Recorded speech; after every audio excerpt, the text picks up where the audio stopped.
осы фондқа сәуле есеп бермейсіңдер ма, не қылып жатсыңдар? Осы қаншадан бері сентябрьден былтыр жиналмайды деді.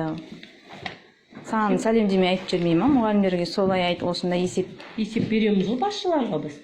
Бізге жоқ, басшыға емес, басшыға беріп жатқан жоқ қой, саған ақшаны біз беріп жатырмыз ғой. Басшылар да беріп жатыр ғой. Басшы бізге үшін беріп жатқан жоқ қой. Мен өз басшыларға есебін беремін да, бір тиын ашып. Оны басшылар жина дегеннен кейін мен жинаймын. Жоқ, енді сен басшыларға не берем деп жатсың да, отчет берем деп жатсың да, қай басшы? Мысалы мен директорға беремін. Басында ол көп мұғалімдер маған айтады да, басында фонд жиналмайды деп еді, енді жинап жатыр деп. Маған не дейсіздер, мен жұмысын маған жинап бер деді. Мен жинаймын. Мысалы мен үлкен мұғалімдерге де айттым, маған сөйтіп айтқанда айтпайсыздар ғой. Түркістан облысы білім басқармасының Facebook парақшасы.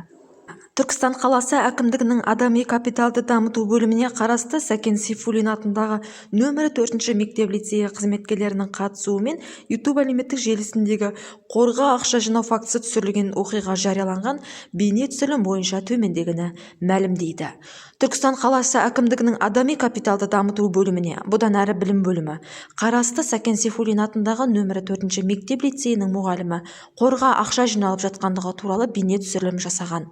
Аталған бейне түсірілім Жемқорлық және заң газетінің YouTube әлеуметтік желісіндегі каналы арқылы ағымдағы жылдың 20 қаңтарында жарияланған болатын.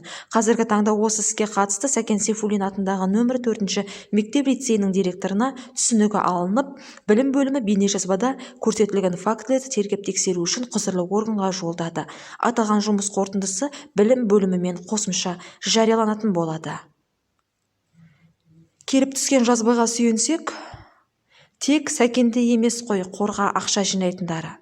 Түркістанда білім беру мекемелері ақша жинау, ақша сұрау тоқтайды дегенге сенбеймін деген пікірлер қалдырылған. Аталған іске қатысты нақты нәтижелерді назарларыңызға ұсынып отыратын боламыз. Бізбен бірге болыңыздар.